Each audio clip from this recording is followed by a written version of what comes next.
Hello everyone, Alistair Gold here, back from the tour, back from Hong Kong, back from South Korea. Tried to be clever, flight back, worked the entire 14 hours and thought, you know what, I'm going to keep working into the evening because if I can stay awake, then I'm going to sort myself out jet lag style. It didn't. I did, 27 hours I stayed awake? Very much like that towards the end, as many people probably do with these videos. Very much trying to work on my laptop and just nodding off and waking up and amazing smattering of letters in a row that I'd written without realising. Went to sleep, still shattered today, so it didn't work at all. But that doesn't matter. That doesn't matter because we've got a video to get through. We've got to talk about the end of a tour that was just incredible.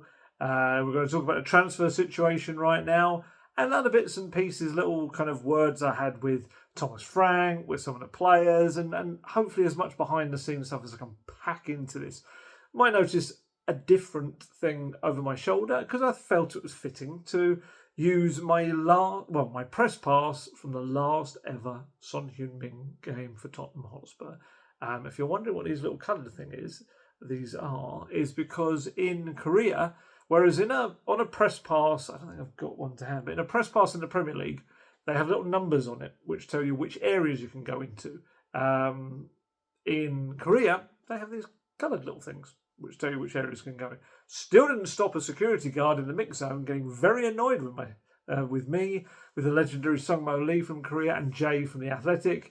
He got very annoyed, even though they led us into the mix zone and said we were absolutely allowed to be there because we had the correct accreditation.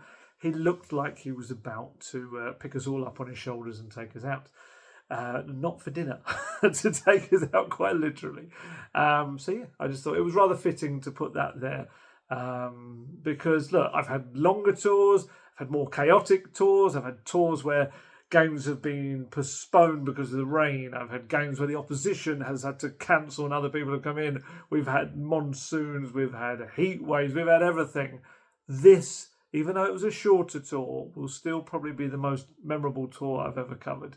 And that is because of a certain Son Heung-min. And, of course, like I said, his final game for Tottenham Hotspur. Obviously, we spoke about the press conference in the last one. Today, you might see Sungmo, if you follow him, Sungmo Lee, reported this morning that Sonny has flown to the USA. He has started that. I don't know if he's landed yet. What was that? It was a fair few hours ago. He might have.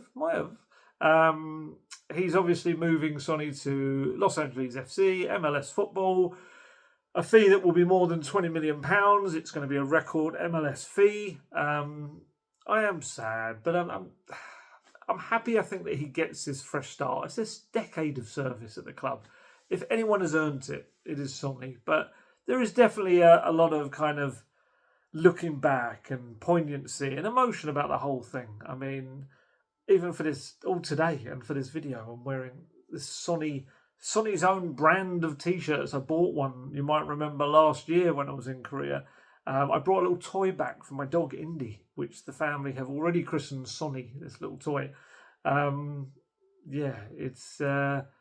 He's just been such a huge part of our lives, hasn't he? For 10 years. You kind of just forget what an incredible impact that man has had, not only on the club, but everyone within it, and all of us that kind of watch on, whether as a fan or as a reporter. He's just been remarkable. I said in the previous video, honestly, and I was completely 100% honest, I felt so privileged to not only break the news it was about to go from his homeland, but also be there in a press conference to ask him about leaving, and just felt utterly privileged to be there for his final game. I know I'm in this very small group of certainly people from the UK that can say that they were at Sonny's last game in a Tottenham shirt. Who knows what the future brings? Maybe he might come back at some point, or maybe he'll be a manager one day. Who knows? But certainly to be there and not only be there at the game itself, but also, like I said, despite his best efforts, the security guard to get us out there, to stand in that mix zone area, which was right outside the dressing room door. So every time that dressing room opened, the door opened, we could kind of see in the corridor outside it. They were all coming out, various players, and Sonny was constantly milling about outside. So kind of very fortunate to see a lot of the stuff that went on after Sonny's final game. I got to see Ben Davies emerge from the dressing room utterly red-eyed. His eyes were so red. He had been crying them out. You could see, I think Sonny has admitted that in his, I think one of the Korean interview he did, that, he kind of, Ben Davies was crying so much, because Ben Davies is obviously, we've said this before, his best friend, Sonny's godfather to his little boy, Ralph. Sonny was at his wedding. They've just been this kind of friendship they've had so close for 10 years. And I could see that when I talked to Ben Davies earlier in the week, in Hong Kong it was, just the love that man has for Sonny. We've got this kind of affection and love for him as reporters and fans and everything, but Ben Davies is genuinely his best friend. They kind of know everything about each other. And I guess he was having to say goodbye to his best friend, because while we now know Sonny's headed off to the USA, and that obviously meant that while all the Spurs players were heading off on their bus back to Incheon Airport, fly back to the UK, Sonny wasn't there. I've watched numerous times Sonny come out of a dressing room with Ben Davies or after him, and they always pretty much would end up either sat next to each other on the coach, sat opposite each other if it's a table, or across an aisle from each other. They are like inseparable, and Sonny gets on with everyone, but him and Ben Davies is something special. So there was kind of, that almost probably got to me more than any of the other scenes, was seeing how kind of upset Ben Davies was about it all. And look, in previous tours, it's actually not unusual that Sonny would normally stay behind, because the players always get a couple of days off after a tour. They head back, they have a couple of days with their friends and family, and so Sonny would get a couple of days in South Korea, because obviously that's where a lot of his friends, family and all that are there. So he would get extra time, but this time was different. I think everyone realised in that Spurs setup, not only just the players but staff as well, that this might be the last time they get to see him in months, maybe even years for some of them. And like I said, 10 years he's been this constant smiling, laughing presence at Tottenham Hotspur. He's one of these guys that he wears his emotion on his face. Whether if he is upset and disappointed at something, you see that on his face. But most of the time, he's just a happy guy. And you could hear him often coming around the corridor before he even got there, because he was laughing his backside off so much about something, or making some kind of big noise, and you knew he was coming. And now that kind of big old grin that we saw from him around the training ground, and at, Tottenham Hotspur Stadium, White Hart Lane before that, at the training ground, you're only going to see that. I think they have like team photos up on the walls and things like that. And that's the only way you're going to kind of really going to see Sonny now. And a lot of tears around the staff. I saw a lot of people that kind of behind the scenes, various departments, looking kind of pretty upset. They've obviously just had their last chat with him, their last selfie, the amount of selfies he had to take with so many. And I say had, I don't think it was a chore. I think he wanted to do it with everyone, because like I said, he sees these people every day. He said himself, I think, in the press conference that we were at in Seoul, that he sees these people more than his own family, because he's with these people 5-6 hours a day. So I saw a lot of staff upset. I saw players just not wanting to let him go. Guillermo Vicario, you might have seen the clip of him on the pitch, kind of grabbing Sonny and kissing him repeatedly on the head, very Italian style, while I also saw him do that pretty much again outside the dressing room. He knew he had to kind of go to the coach that was waiting, 50 foot away. He just didn't want to go, didn't want to leave him. And if you haven't seen what happened on the pitch, that was so cool. It was so cool. Look, the game was completely overshadowed kind of by what happened to Sonny, and you might have seen them all throwing him up into the air at the end of it. I can't remember what it's called now. It's not called the bumps, is it? What is it called when they pick them all up and throw him? I can't remember. Pick him up and pick one person up and all throw him. But back to when back in the dressing room, I forgot to say this. So you could he had to go and talk to Korean media. I think there was about 40, 50 of them, kind of all in there, the Korean journalists. And they were all behind a kind of a roped off area. They're very respectful, all standing back and kind of just asking questions. It was one of those where I kind of felt, I'm going to leave them to it. This is their moment. I'd been in the press conference. I was able to ask Sonny questions in English and get his English answer. I just thought, this is all for them kind of thing. This is their moment. So I left that. But I have watched some little videos of things that were said. And like I said, the Ben Davies line was probably the main one I took away from it. But it was just quite nice when he'd done that. Pat Matasar came out of the dressing room, kind of gave him a hug and then took him back as if to say, no, we're not done with you yet, and took him to the dressing room. It was very cool. And inside that room, words were said by Thomas Frank, words were said by Sonny as well. And yeah, I think Sonny definitely struggled to keep his emotions in check when he was doing that, when he was talking to the room. Because I guess 10 years gives you a lot of friendly faces that you suddenly realise you're not going to see anymore, every day. And I asked Thomas Frank kind of what happened in that dressing room, and he said, I just said a few things, very short because it's about Sonny, and then he said a few things, of course, very emotional, so very, very beautiful scenes about Sonny. And I noticed actually, once the players had done all of that, they were showered, they were changed, they were in their tracksuits, which are pretty cool. Don't like the coaches' ones, but I like the players' ones. As they were coming back out of there was what's his name? Park Sung-soo, that's it. The Newcastle have just signed this young Korean player. I think he's come from K-League 2 as well. I don't think he's from the top flight. Only 18 years old. And he was standing outside the dressing room for quite a while holding his Newcastle, the away shirt that they wore for the match. And it was just like shuffling, really nervous, like an 18-year-old would. And Jed Spence came to the doorway. He was with someone else. I can't remember who he was with. But he looked over and he saw Park Sun-soo, and he'd played against him at the end of the match. They'd been up against each other on the pitch. And he saw him and he was like, come on. And so he went into the dressing room, took his shirt, and he came out a little while later. He kind of held up this shirt. All the Korean media swarmed over from where they'd been waiting for Sonny, or interviewed Sonny. And they came over and they were all taking photos of him. And he had the proudest grin on his face, Park Sun-soo, that I have ever seen probably a player have. He was just so happy that he'd been able to kind of be part of this moment for what must be a national hero to him. Someone that he probably aspires to be, a real role model. So it was very nice, just to kind of this little moment. And also for Jed Spence to kind of make sure it happened. Very, very classy from him, it was. And like I said, his actual exit from the game, Sonny overshadowed it. It didn't matter. This was all about Sonny. I forgot, I don't know why, but I forgot how lovely it is to watch a match in South Korea. It is so different. It is so different because, and I warned Jay from The Athletic, it was his first time on a tour. And I said, just before kickoff, I suddenly remembered how it was going to be. And I said to him, this is going to be very unusual from what you're used to, but you'll really enjoy it once it starts. So if you've never been to a game in South Korea, especially one like this where it's like the big Premier League stars there, they cheer everything.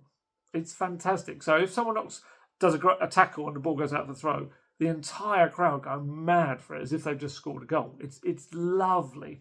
And when one of the players that they like comes up on a big screen, it's like a big, whoa! It's like, so cool. And if a player goes down, like let's say they've got a knock, the person will say over the tannoy, oh, player XYZ is down, let's give them some support. And everyone goes, oh, it is such a nice, different kind of cultural experience watching football. It's like, we're used to watching football where, let's be honest, there are some harsh words said.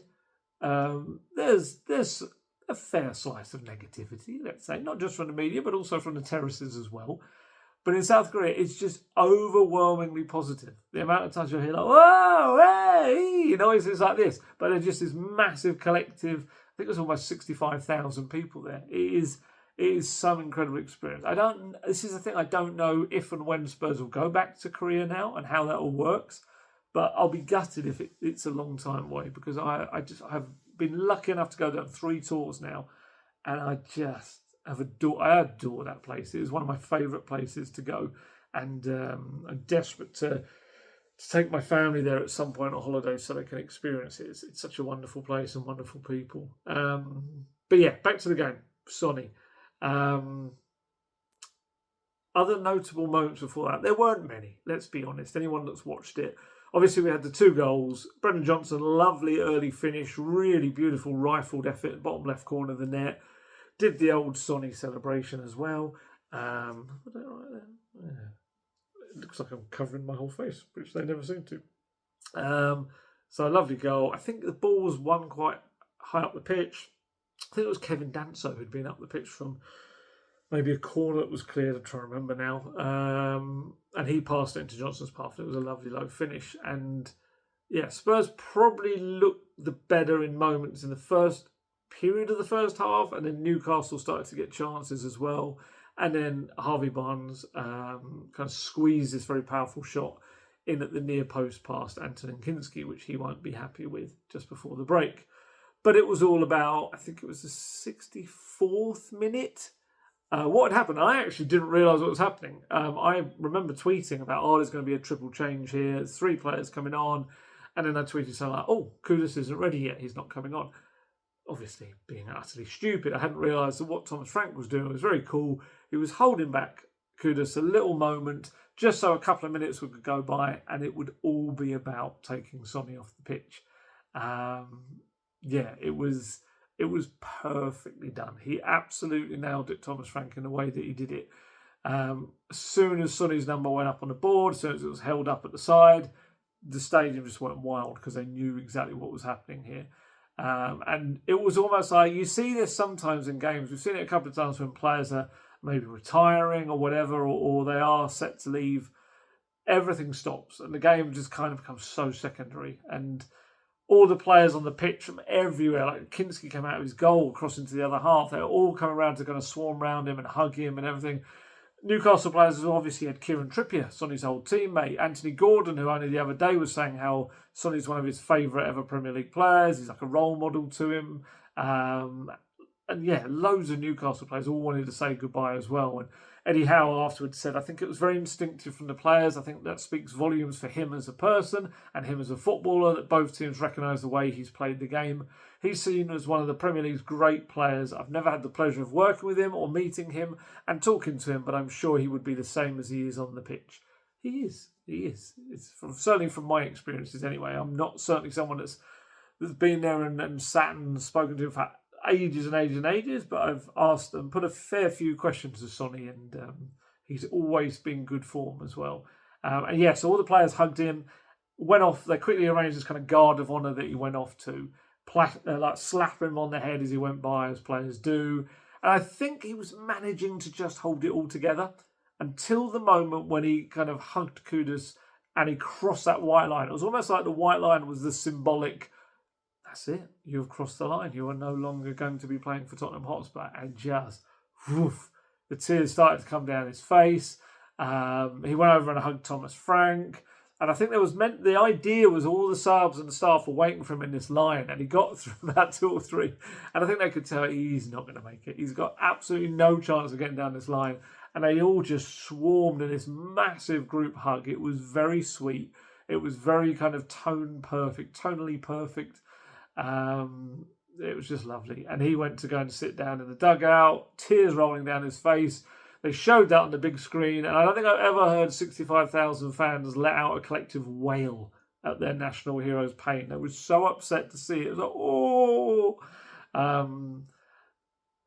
like, I've seen them make a very different noise when Conte kind of ran him into the ground and he collapsed on the floor once. That was like a they've killed Kenny kind of thing. But this was very much a deep kind of pain they felt that their hero was so upset. And those same fans, they cheered every touch. They had this lovely thing where, you know how we get at the start of Spurs games at Tottenham Hotspur Stadium where you get the trumpet plays when the Spurs.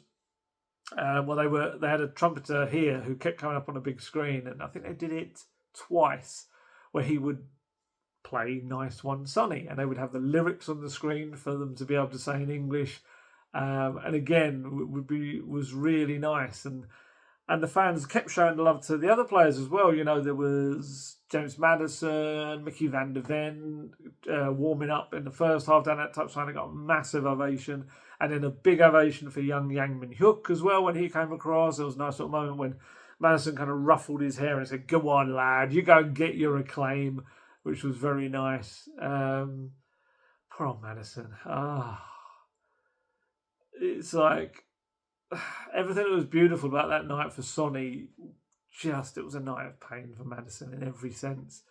Thomas Frank told me after the game that this kind of game of football is just like life in terms that it can be just as beautiful as it can be brutal. And it really was. It was beautiful for Sonny. It was utterly brutal for his head captain, James Maddison.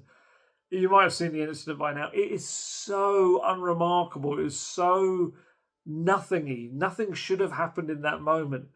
It's like the closing stage of the game as well. He pressed up the pitch, closing down some space, kind of swings his left leg out towards the ball, doesn't get anywhere near it or a player, and then you could just see something goes in his right knee. Something. His face just turns completely. He felt it instantly.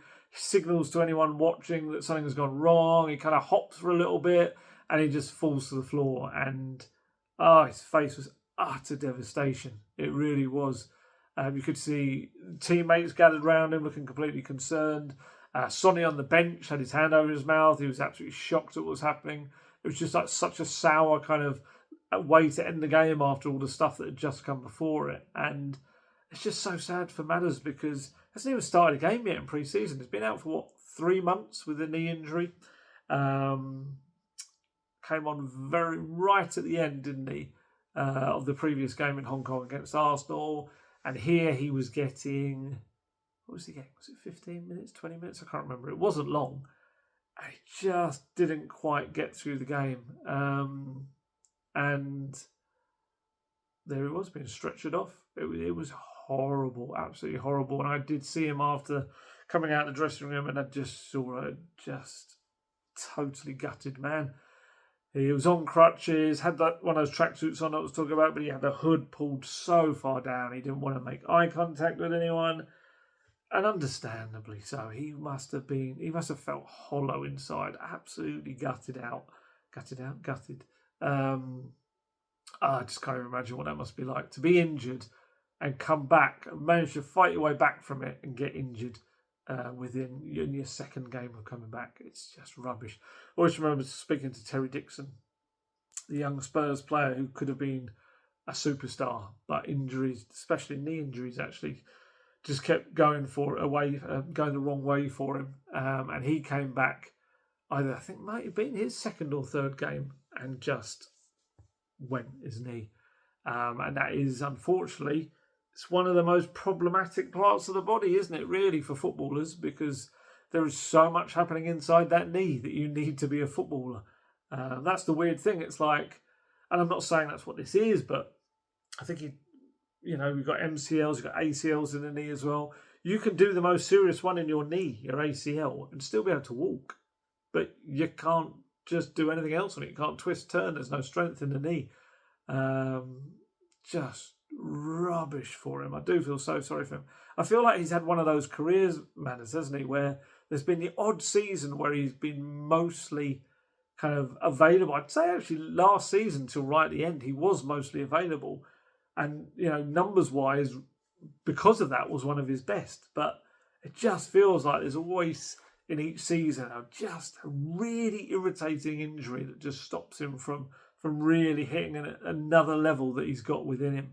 I just felt so sorry. That's a horrible feeling when you see him down there in the mix zone, and it's kind of unfortunate. Well, it is unfortunate. They've got to walk past us to get to the coach, all the media. Yeah, really sad. I asked Thomas Frank about him afterwards, and this was when he said that little phrase. He said, "It's like in life and football. I think sometimes life and football can be brutal, but also sometimes very beautiful." So I think it was brutal in what happened to Madders. It looks like a bad injury. Of course, we don't know exactly the status on it, but it didn't look good. And on the other side, unbelievable, beautiful scenes with Sonny and his teammates. The big respect from Newcastle, I can't praise that highly enough from the players on the pitch. The scenes after, first when we walk around and then when his teammates get around him, and you could see he's highly emotional. And he kind of added on Maddison. We're pretty sure it was the same knee he had the previous injury in. It was indeed, it was the right knee. And look, Spurs were already looking for another number 10, weren't they? They tried to get Morgan Gibbs-White before that all went pear-shaped, and he signed a new contract with that strange kind of video that was put out, which we'll all have our thoughts and opinions on. still a very strange one for a player that really wanted to come to Tottenham to suddenly be signing a new deal. But I'm sure the events of what happened there will kind of emerge over time. I certainly know various aspects to it, which are very interesting. But at this stage, we can't really go into details of. But like I said, I think more is going to come out about that over time. But yeah, just only Spurs can get involved in these kind of things, eh? But yeah, it's they were already going for number 10 because Decky, of course, if you're not aware, you should be. He had patella surgery, so he's not going to be around for at least the first month of the season. They need a 10. They do. I mean, for now, he probably can use. He's mostly been using while Maddison's been out or Maddison's been on the way back. Pat Matasar's played in that role. Lucas Bergval's played in that role. He could play Kudus there if he wants in that role. I think he's played that role a fair few times as well. I think some people kind of claim it's his most natural role. I quite like him on the right. I like his ability to beat a man on the right, whereas it's a bit more kind of constricted in the centre of the pitch, I guess. They do need another body in that role. I don't know whether they'll finally take a run at Eberechi Eze. Obviously, he can play centrally or out wide, so he's kind of helping you in a couple of ways in that squad. But he's kind of been linked most of the summer to Arsenal. I just have this fear that if Spurs were to try that, does that just say to Arsenal, go on, lads, now you can come in, get him? Yeah, I don't know. I mean, Johan Langer, who I could see up in the director's box at the stadium watching on, he'll have watched Maddison go down and be like, we're really going to have to get that number 10 now. He will no doubt have candidates galore that were either alongside or below Gibbs White on their kind of list of priority signings. So they're going to have to work through those. You've got Fabio Paratici as well, haven't you? His consultancy deal ends at the end of this window. I'm sure he'll be offering up potential solutions in that position to the club and Langer as well. Ultimately, that's got to be guided really by what Thomas Frank wants. What he did want and he managed to get this week, which is good, is João Palhinha. I think he was announced. It's really difficult because I've kind of gone Korean time but UK time. I think he must have been announced later in the day for you guys in the UK after the match. Excuse me. I'm just going to have a little drink just because I know this is going to get better, worse and worse. It's my knackered Spurs glass that I've had for years.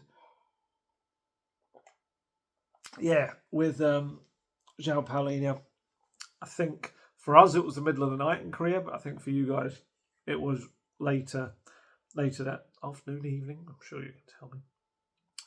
It's that important. But yeah, so that was one play he did get. Signed on a loan with an option to buy reportedly worth €30 million, which is about £26.2 million. 30-year-old, of course, former Fulham man, tackling and the discipline in the midfield required at the base of Frank's system. And that will give licence to players like Bentancur to get up the pitch. Remember, like he used to under Antonio Conte, when just before the injury, he went through this period where he was like a constant match winner, wasn't he? He was so good. And of course, Palhinha also had the Premier League experience, like Kudus did as well. So he should hit the ground running. That's the idea. I'm hoping he'll be able to straight away play against his old team because I want to have a good old look at him and see where he's at after a year away in Germany. And so. Yeah, I had a little sit down and chat actually with Thomas Frank about Palhinha with another couple of journalists, including I think it was Jay from The Athletic and Craig Hope from the Daily Mail were the other two that were there as well. We had a good chat with him. Lots of stuff that's kind of going to go into bits and pieces and stuff that I'm going to write over the coming days, actually weeks, because there was quite a lot of it.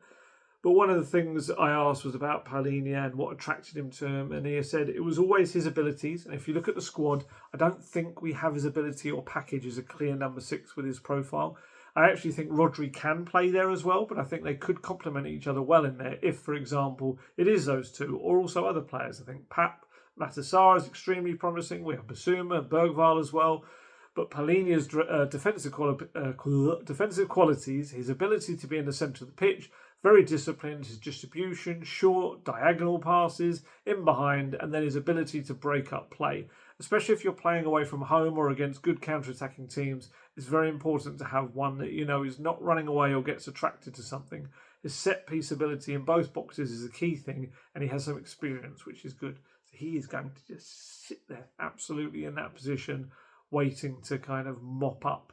And I suggested to Thomas Frank, look, the other thing, I suppose, if it ends up just being a short-term loan, what you have also done is kind of given two 19-year-olds in Archie Gray and Lucas Bergvall another year to develop and grow and kind of develop into the role that Thomas Frank wants the six to be. And he said, yes, that is a very good point. Thank you for asking that. That is what I should have said. You're right. It is two big talents. I'm really pleased are in the building, but it's also clear they need to grow. Pap has shown that. It's not about age. They are 19. He is 22. It's not that. Some are ready when they're 19. Some at 20, some at 22 or 23. But you can clearly see Pap is just a tiny bit ahead, and it is a big talent. We have been very pleased with him. I do think there's a certain irony as well that the day, or technically, like I said, for you guys, the day that he was announced, Palhinha, Archie Gray had an absolute storm in midfield. When I see kind of people on social media kind of criticising Archie Gray or saying he's not that good or saying he's not really for this level. He is 19 years old. He has just come off a season where he has played, I think something like maybe 3,000 minutes or so, the bulk of those as a central defender that he's never played in that position. I think maybe once or twice at school when he was a child. And he has had to learn to be a Premier League defender. He's taken a little bit of time, I think, to get back into being a midfielder again. And I think that game against Newcastle just showed everything that was so good about him. He was everywhere. He was sliding into tackles, pressing high up in the heat and dribbling past people, trying to create chances for others. And he actually did all that despite a big old clash of heads. I can't remember who he whacked heads with, but he was constantly doing this. And at one point, he was leaning over as if he was going to be sick. And I think Rodrigo Bentancur had to come over and check on him. So presumably he did all the tests and it wasn't a concussion or anything, but he did not look good, but yet was still running around looking good. I just think this season, watching and learning from Palhinha and Bentancur while also getting plenty of game time, he could be filling in at right back a fair few times as well still. I just think he's going to learn so much because he'll have learned so much from last season as well, which is going to be a hell of a player. RB Light was in contact with Liverpool over Harley Elliott transfer. I did kind of wonder whether Spurs might try to do anything there or not with him. But yeah, I just, when his confidence is up, Archie Gray, you can see how technically excellent he is. And also the awareness of what's around him, which is unusual for a 19-year-old. It's very good.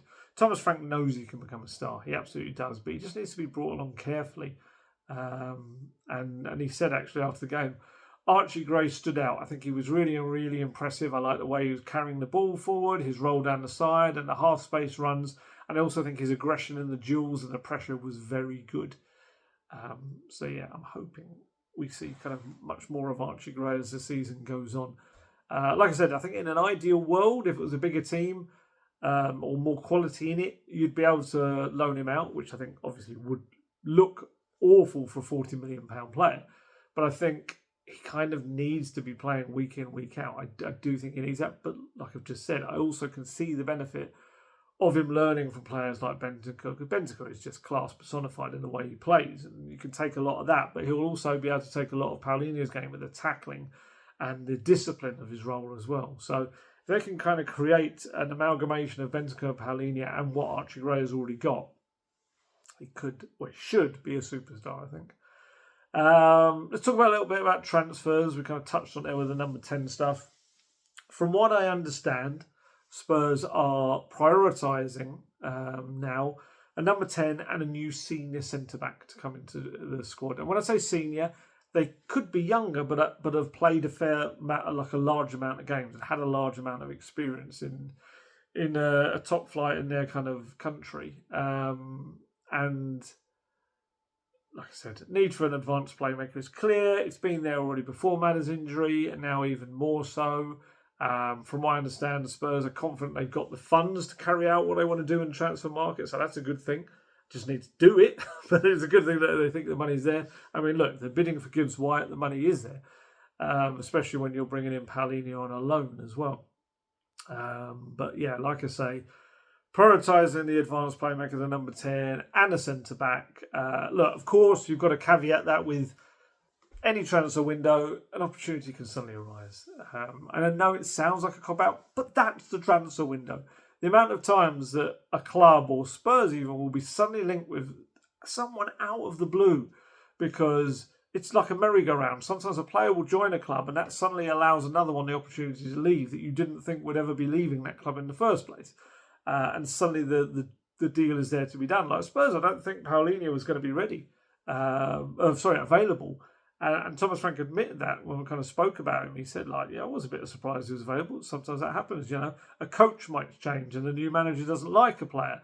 It could be that they had a little injury and it takes them out of the starting lineup and suddenly other people take their place and they become expendable, which is kind of what happened with Paulinho.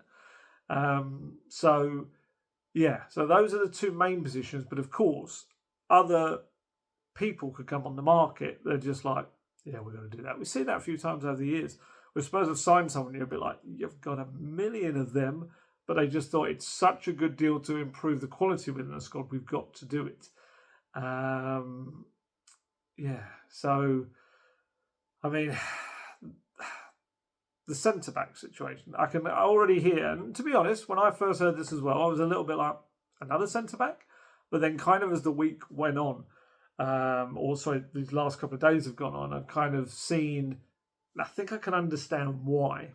We'll talk about another position in a minute, which I'm a bit more surprised they're not going for, but I can kind of see the centre-back idea because I think there's an awareness, really, that, with, let's be honest, Spurs' first choice centre-backs, Christian Romero and Mickey van der Ven, they've both missed big chunks of time over the last two seasons at Spurs. I mean, I'll give you last season alone. Spurs played 60 games in total. Romero played 26 of those. Mickey van der Ven played 22. It's not good enough, is it? It's not good. You can't have that many games where you're missing your two best players. And we've seen what it's like. When Romero and van der Ven play, suddenly Spurs are a completely different team. They keep clean sheets. Just with those two in the centre of the defence, it's a huge thing. There's also Rado Dragic, of course, who's on his way back from that crucial ligament injury, but it's going to be some time before he's not only back to full fitness, but also sharpness, anywhere near the player he was.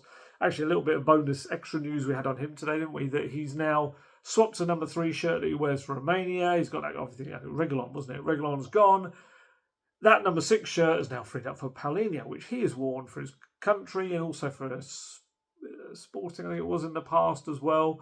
It's a number that's close to his heart, so he's got that. But yes, with Dragic, Romero and Van der Ven, all players that either have struggled with injury or on their way back from injury, that really only leaves you, especially when bear in mind Thomas Frank often operates with a back 3 if he wants to switch things, really as a natural senior centre-back, it's only Kevin Danso. That's 4 players. Ben Davies, obviously, is a left-back, but he can play in that position. And look, Thomas Frank will not want to have the season that Postecoglou did, where there were so many injuries in one position that he had ended up having to use Archie Gray as a centre back when he never played there as a adult player. And of course, look, there's Kota Takai, there is Luka Vuskovic as well. I reported yesterday, you might have seen, that Vuskovic is among this group of young players that are made available for loan by Spurs.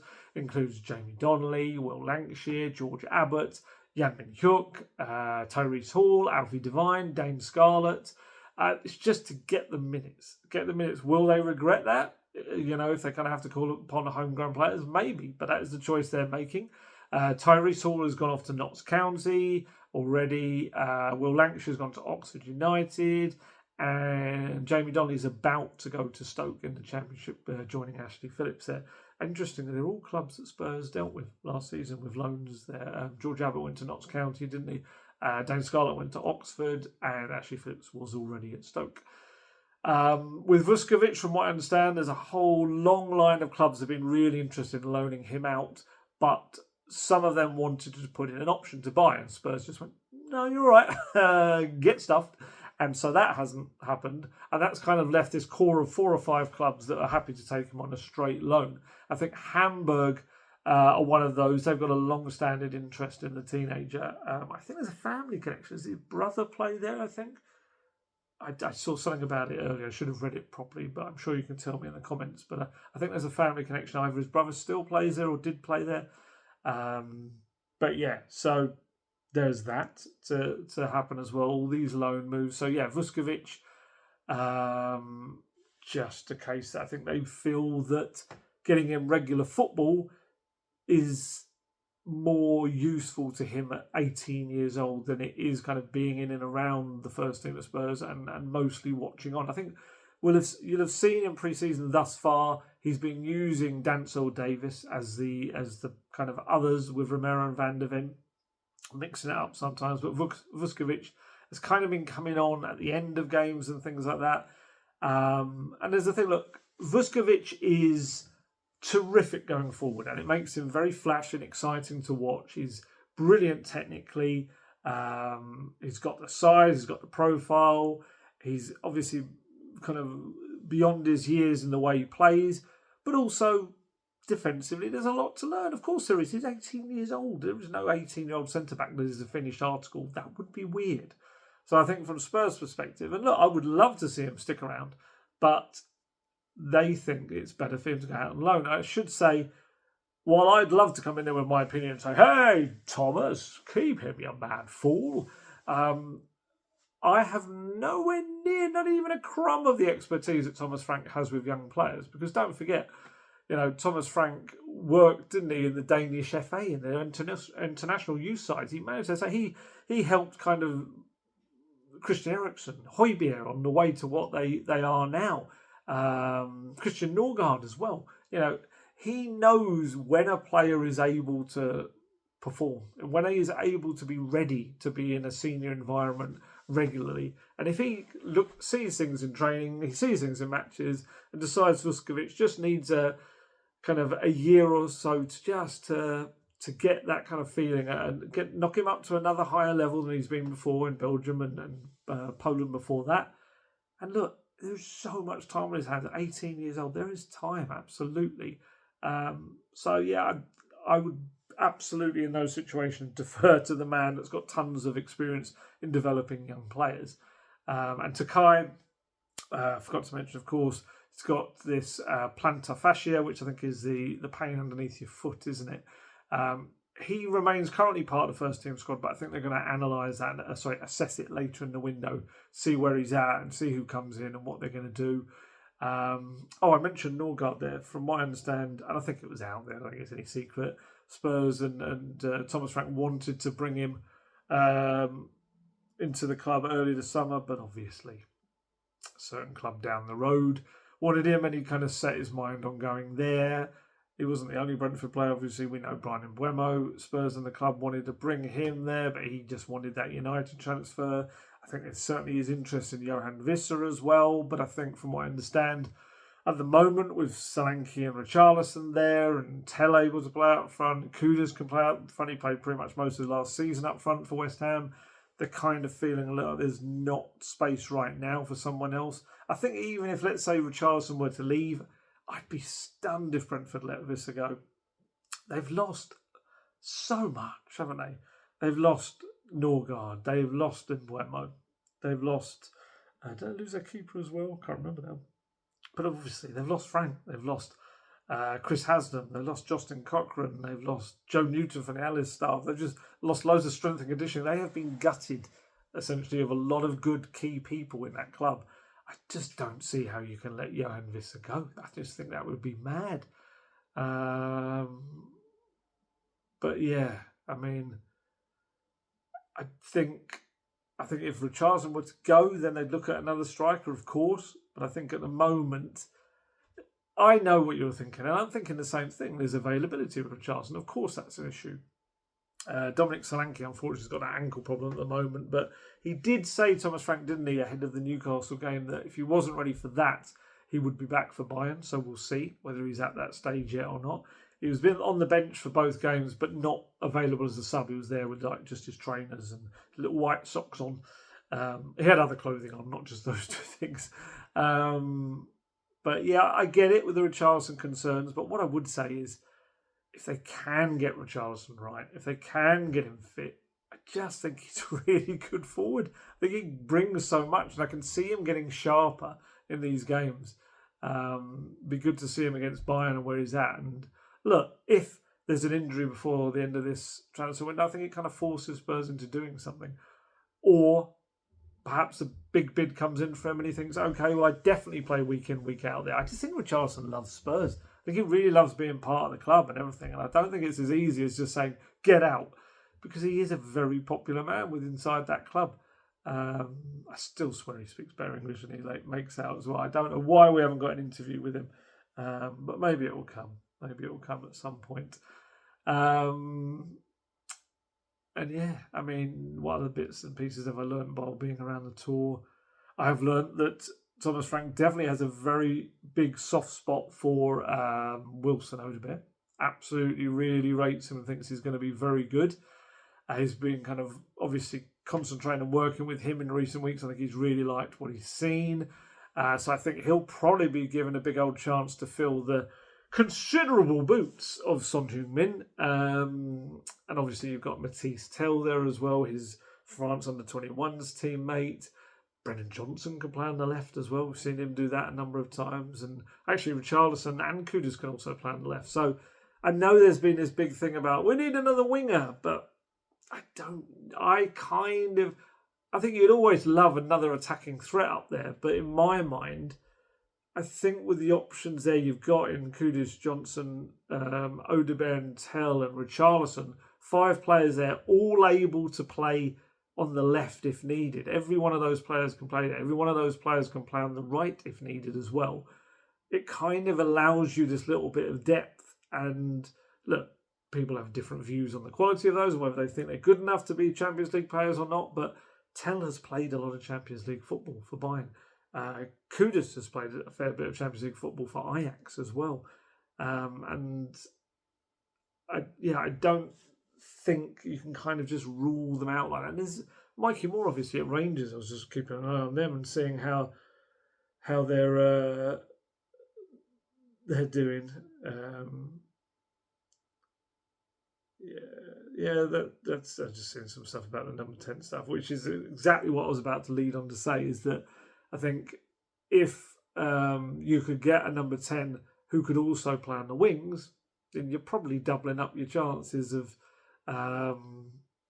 covering more positions, aren't you? And I actually, that was one of the things I said to Thomas Frank, that you're kind of quite lucky in the way that you've inherited a lot of players that can also play in your system as well as Postecoglou's, because they're versatile. And he said, yeah, they are. He said, I can't think off the top of my head of any of these players really that don't fit my system. And that's kind of the case, really. They all kind of can fit in it, whether they're good enough to fit in it, whether they're exactly what he needs, whether they're the right temperament, personality, whatever, or have certain skill sets he needs. But actually, as players, they can all play in his system. So I kind of get that as well. But in terms of wingers, I saw the Rodrigo links again today. They just won't go away, will they? Despite every one of us within the Spurs just saying, nope, nothing in that at all. I guess there's probably some games going on over there in Madrid. Maybe people trying to get him out of that club, and Spurs are an easy team to link with him. So I was going to say about a position that maybe might surprise people that Spurs aren't looking for at the moment. Thomas Frank told me he's not looking for a fullback, which it did surprise me a little, because that has been a position for me I kind of feel like potentially could be a little bit light as the season goes on. But he indicated that he doesn't feel he needs someone there. And he actually also spoke about Ben Davies and said that he's going to be quite an important one of the leaders in this squad for this season. He said directly, I asked him, do you need another fullback? And he said, I said, do you have enough fullbacks, was the way I phrased the question. He said, yeah, I think so. because right now we have Ben, we've got Jed Spence, and I thought Jed was very good against Arsenal, did very well against Saka, and I think Ben is a very important player. I think his leadership qualities, his character, and the way he understands the bigger picture. Everyone's got an ego, but his ego is not too big, and that's good. So you understand how much you need to help the team and the younger players. He understands when it's for the better for the club, all the action. So as a player that can speak up and push a bit inside the team and they like him, he's a good guy, it makes sense what he says and he does it in a good way. That's just respect for all players.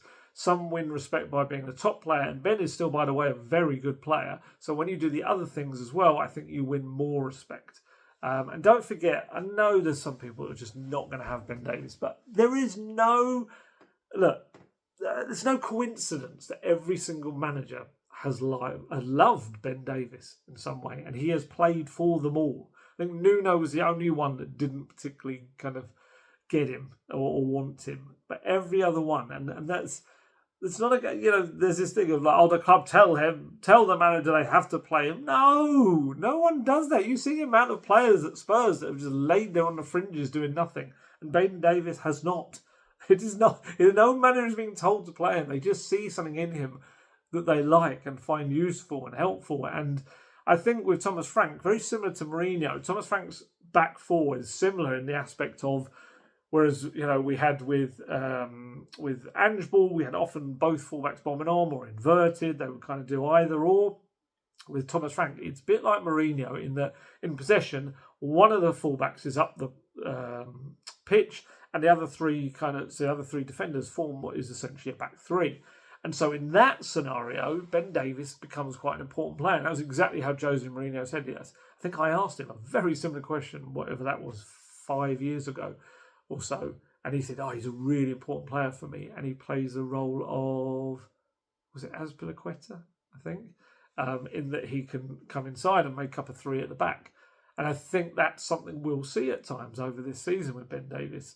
And I actually asked him, I said to Thomas Frank, look, Ben Davies has never been a part of a leadership group at the club, ever, despite the fact that he is the longest serving member of the club in the first team, and I said, it kind of sounds like you're thinking of making him part of your leadership team. And he said, it's definitely something I'm thinking about. Yeah, I'll say it that way. I must admit, there was a part of me that wondered, is he about to make him captain? That would kind of come out of left field a little bit. For me, you would think Romero would be the go-to option for that. But perhaps Ben Davies is about to be one of the vice-captains. You never know. Might be a curveball, but he might make him the captain.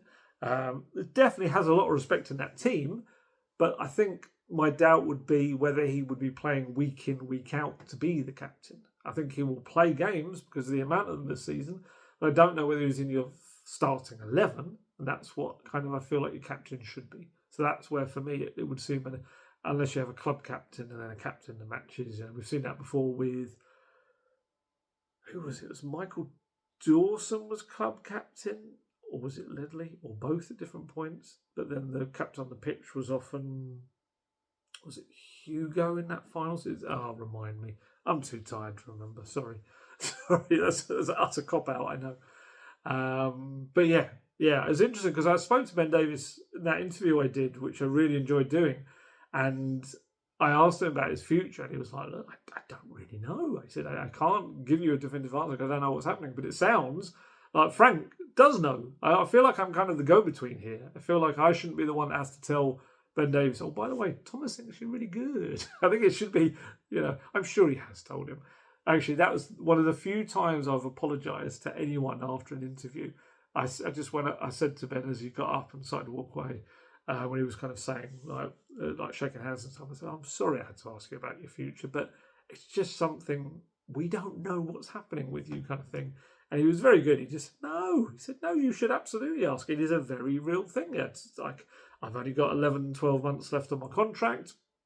I don't know what's happening. It's a question that should be asked. So he's a good guy. You know my thoughts on Ben Davies. I think he's utterly maligned for some unknown reason by some sections of the fan base who kind of... I think he's one of those players that you kind of might appreciate after he's gone for what he's done at that club. He's loved this club. He's been a servant to the club. He's put his body on the line for this club. And there's been so many players that have not had a tiny nano portion of what he's tried to do for Tottenham and been there to do for Tottenham that gets celebrated. I just find it mad. But there you go. There's a whole other rant for you. Sorry. Rodrigo Bentancur, I asked Thomas Frank about him, and I said, is he expected to get a new contract and be a part of your plans? And he said, I was pretty sure he would be a key player before I started working with him, so that's not been a surprise. But yes, as a player, of course, I think he's important for the future. So read into that what you will. It seems like a new contract is probably on its way for him. Just checking there. There's little bits of news popping up. Don't want these to date as quickly as transfer window videos can. It's just stuff about Sonny and that it's kind of coming to its conclusion. We should have an announcement made in the next day or two. I'll keep an eye on the under 21s as well. Lovely to see Luca Williams-Barnett playing for them now quite regularly. It's going to kick on his development big time. So that's good. What else did we speak about? We started speaking to Thomas Frank about streamlining the processes within the club to what he had at Brentford, because obviously he was at Brentford for years, and during that you know what you want, and people know what you want inside the building. It makes everything much quicker. He spoke about coaching at Spurs, which is still to come out in some quotes, which is quite interesting. But he also spoke about the transfer stuff behind the scenes, and he said, because he's been speaking to people, obviously, like technical director Johan Langer, speaking to head of scouting Rob McKenzie as well, and he just wants to get them with him where he was with their equivalents at Brentford. And obviously that takes time. He said, we're signing players here where the process is in Brentford. I'm not saying they were better. I think they're very good. But I think that Johan and his team are doing a top job. But just for them to understand what I'm looking for. So that it needs to be aligned. At Brentford, it was aligned. So, I want that. Okay, fine. We look at it, boom. And now here where I am now, we need to use more time with Johan and Johan and Rob and these guys, and then we make presentations, and I'll be like, no, I need that instead. So all that is, it's just extra hours in the day. I mean, it means kind of wasted. And I think he wants to get them to a kind of stage where they instantly know exactly what he wants. He wants the players to get to the level of doing exactly what he wants instinctively as well. And he said on that, we tried to recruit the right players, tried to get to know the team, tried to get all the principles in. As an example, I was very, very happy with the first half against Arsenal, the one in Hong Kong, because I think there were a lot of the elements that I want to get into a team. And it looked okay in sync without being completely free-floating, but a lot of the principles, so that's a lot of hard work. Then as we go through the transfer window, that's why we need the next step with players, so maybe we can beat them. That maybe need to beat them. I think he maybe is talking about getting the players who are another level to what they've got in. I think that was what he meant by that. I also asked him how close the squad is to being the final product of what he wants the squad to be in this window. And he said, I think that's difficult, because I think there's no doubt that I want, and I mean, how can I say this? A big enough, small enough squad. You know what I mean? And I did. I said, yeah, I do actually get what you mean. And he said, I need it to be big enough and robust enough to compete on all 4 competitions, because that's extremely important. But I can't have too many players because it's just so difficult to keep everyone happy. It's almost impossible. And then we also want to see if we can add in enough quality. But again, we don't want to sign players we don't think can really improve the squad. Then I would rather wait to have the right talented players. I'm not here for the short-term fix. I want to build something that can last. So we need to think longer term. But of course, we need to compete now. That's my thought process. And the problem is, as I said previously, there's a month left of the transfer window. What have we got? 8 days is it now to the Super Cup? 11 days until the Premier League starts. Kudus and Paulinho will be very helpful players, but he needs more new faces. Of course he does, because he's finding out quite quickly at Spurs that injuries, when they happen, they're not evenly spread. They seem to target certain departments like a virus. They just get in there and go, yep, that'll do. And you just need to kind of have a little bit of depth in certain positions. And I think that's why they're looking for another centre-back as well, because of that. So yeah. Look, that's everything really from the tour. I think there's more, like I said, there's more loans heading out the door. Thomas Frank's going to be looking to see who's coming in the door. Like, hello.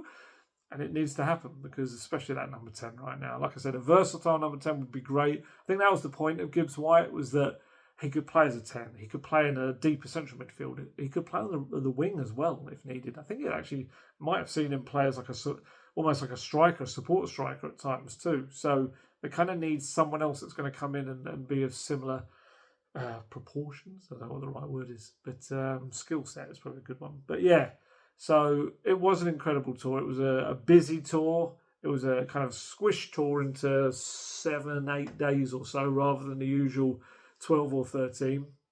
But it was incredibly memorable. I've got more interviews to come out. There's interviews I've already put out. That brilliant one with Ben Davies, which is really good. Please do read it. I'm not saying it's brilliant because I wrote it. It's brilliant because what he said. Kudus was really interesting. Mohamed Kudus. Matisse Tell spoke to. That was good. Kevin Danso was a lovely interview. Really enjoyed that too. Thomas Frank, there's some nice stuff already out there. More to come. Of course, the Sonny stuff. And a great chat with Brennan Johnson. I had such fun with Brennan Johnson. We had some chuckles over. He completely told me, in truth, he touched the ball. That goal against Bilbao was his goal. He told me. So I'm happy with that. I'm taking that. Johnson again, ole, ole, ole. It is all his goal. That is done for me. The debate is finished. We had a good laugh about his moments in the parade, let's say. I compared it in the article to, when you've got that drunk mate that after a big night out is mucking around outside the kebab shop, running around with a traffic cone in his hands or on his head. That's kind of what Brendan was like in the trophy parade, with the trophy, as the security guards were trying to get him off the stage and he kept running back out again.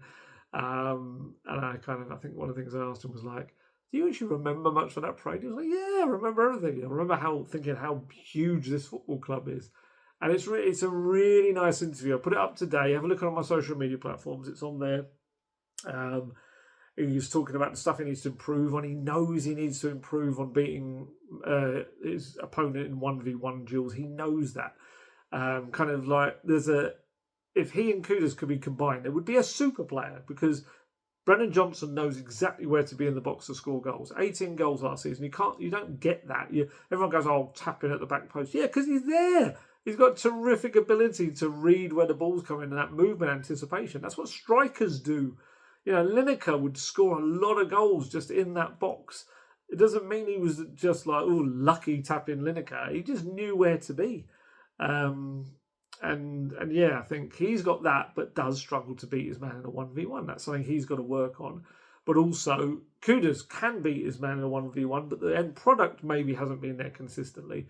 So those two, if they can learn off each other and learn from the coaches, and Brendan said some really good stuff about Justin Cochran and the way his training sessions really mirror what happens in a match, and you really feel like you're learning stuff kind of in the match. He was very good on that. What else was he good on? He was very good. Sungmo asked him about, he was wearing Sonny's boots in the final game of the season. You remember he wrote John above Son, so it's Johnson. That was quite a little funny story on that as well. Yeah, loads of good stuff. He actually said really nice stuff about Kudus as well.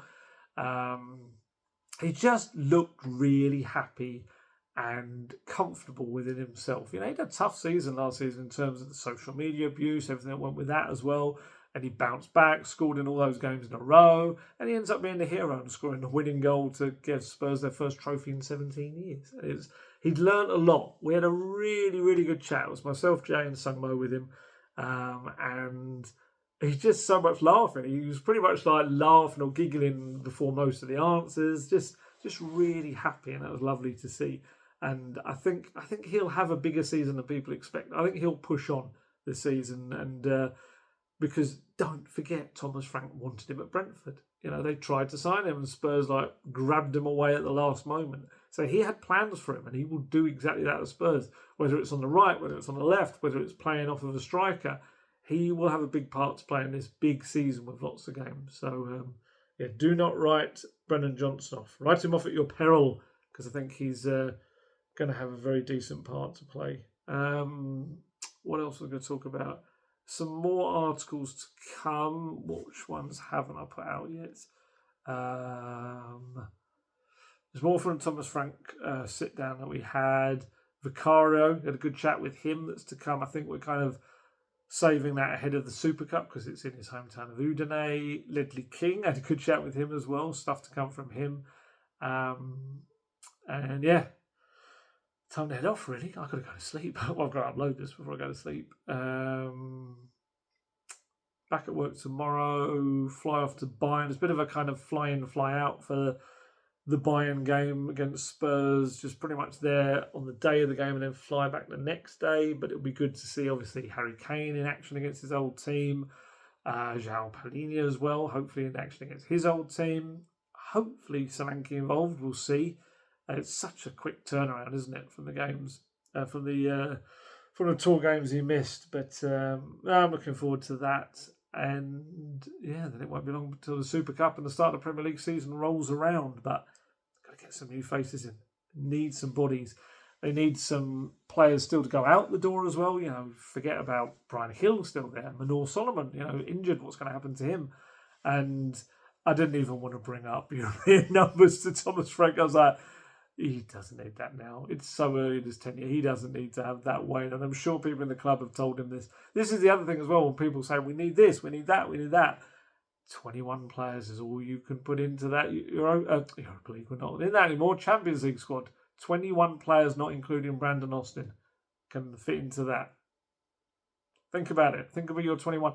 Do that in the comments. Put your 21 Tottenham players that you want to, or leave some spaces for 2 or 3 transfers that you want to put in there as well. And then look at that list of players you're leaving out of your Champions League squad.